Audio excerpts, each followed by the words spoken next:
So can I do mock tests, especially for practical papers on these at free time? Is it good or causes any problem?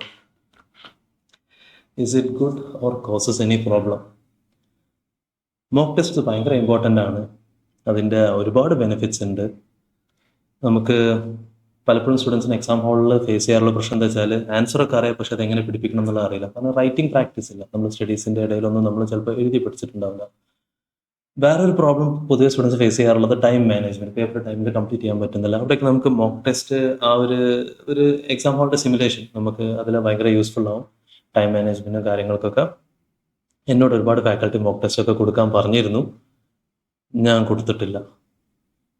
കൊടുക്കാൻ പറ്റിയിട്ടില്ല, പക്ഷെ പാസ്സായി.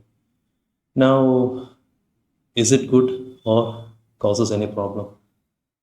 Mock ടെസ്റ്റിന് അതിൻ്റെതായ drawbacks ഉണ്ട്. So ഇതിൻ്റെ benefit ആണോ ഡ്രോബാക്ക് ആണോ completely depends upon one simple equation. നിങ്ങൾ സ്റ്റഡി പ്ലാനിലും റിവിഷൻ ടൈമിലും ഓൾറെഡി മോക്ക് ടെസ്റ്റ് നിങ്ങളെ പ്ലാനിൽ ഉണ്ടായിരുന്നോ? നിങ്ങളിതിന് മുന്നേ ക്വസ്റ്റ്യൻസ് എപ്പോഴെങ്കിലും പ്രാക്ടീസ് ചെയ്തിട്ടുണ്ടോ? കാരണം എന്താ വെച്ചാൽ ഇപ്പം നമ്മൾ ഈ പറഞ്ഞ ബെനിഫിറ്റ്സും കാര്യങ്ങളൊക്കെ അവിടെ നിൽക്കട്ടെ. ഈ മൊമെൻറ്റിൽ എക്സാമിന് ആകെ വളരെ കുറച്ച് ദിവസങ്ങളേ ഉള്ളൂ. ഈ സമയത്ത് നിങ്ങൾ ഫ്രഷ് ആയിട്ട് മോക്ക് ടെസ്റ്റ് ട്രൈ ചെയ്യാൻ നിന്ന് കഴിഞ്ഞാൽ മിക്കവാറും നിങ്ങൾക്ക് ഹാർട്ട് അറ്റാക്ക് വരാനാണ് ചാൻസ് ഉള്ളത്. ക്വസ്റ്റ്യൻസിൻ്റെ ടെക്നിക്കാലിറ്റി കണ്ടിട്ട് ഓർ ബിക്കോസ് ഈ മൊമെൻറ്റിൽ ഇനിയിപ്പോൾ നമുക്ക് വട്ട് എവർ നിങ്ങൾക്ക് ഇനി കറക്റ്റ് ചെയ്യാനുള്ള ടൈമില്ല. What matters at this moment is revision. And റിവിഷന് മോക്ക് ടെസ്റ്റ് തന്നെ ചെയ്യണം എന്നുള്ളതും കമ്പൽസറി അല്ല. നിങ്ങളെ കയ്യിൽ നിങ്ങൾ ഉണ്ടാക്കിയ ഷോർട്ട് നോട്ട്സ് ഉണ്ടെങ്കിൽ, ചാർട്ട്സ് ഉണ്ടെങ്കിൽ, ഓർ നിങ്ങൾ മുന്നേ പഠിച്ചപ്പോൾ നിങ്ങൾ മാർക്ക് ചെയ്ത് വെച്ചിരുന്ന മിസ്റ്റേക്സ്, ആ കാര്യങ്ങളൊക്കെ നിങ്ങളൊന്ന് ഇനി എക്സാമോട് വരുത്താതിരിക്കാനുള്ള ഒരു റിവിഷൻ നിങ്ങൾ പ്ലാൻ ചെയ്തിട്ടുണ്ടെങ്കിൽ, ആൻഡ് ഇഫ് അതൊക്കെ അത്യാവശ്യം സ്മൂത്ത്ലി പോകുന്നുണ്ടെങ്കിൽ that is more important than mock test കൊടുത്ത് heart attack വരുന്നതിനേക്കാളും.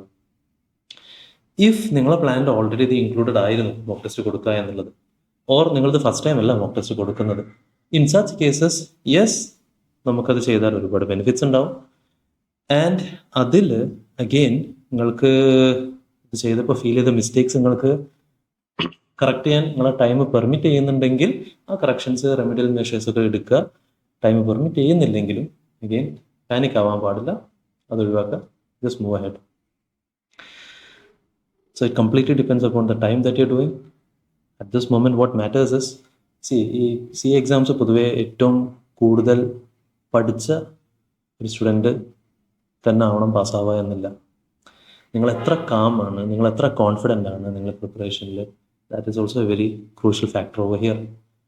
So this is not a time to experiment. നിങ്ങളെ തന്നെ എത്രമാത്രം അറിയുക എന്നുള്ള, കാരണം ഓൾറെഡി നിങ്ങൾ പ്രഷറിലേക്കാണ്. ആ മൊമെൻറ്റിൽ ഇതിൽ 3 മണിക്കൂർ നിങ്ങൾ ഇതിന് വേണ്ടി സ്പെൻഡ് ചെയ്ത്, പിന്നെ അതിൻ്റെ കറക്ഷന് വേറെ കുറച്ച് മണിക്കൂറുകൾ സ്പെൻഡ് ചെയ്ത്, പിന്നെ നിങ്ങൾക്കൊന്നും അറിയില്ല എന്നുള്ള കൺക്ലൂഷനിൽ എത്തിയിട്ട് അന്നത്തെ ഒരു ദിവസം കംപ്ലീറ്റ്ലി വേസ്റ്റ് ആക്കാനേക്കാൾ ബെറ്റർ സ്മൂത്ത്ലി കോൺഫിഡൻ്റ്ലി റിവൈസ് ചെയ്ത് പോകുന്നതാണ്. Stay focused. You can do this.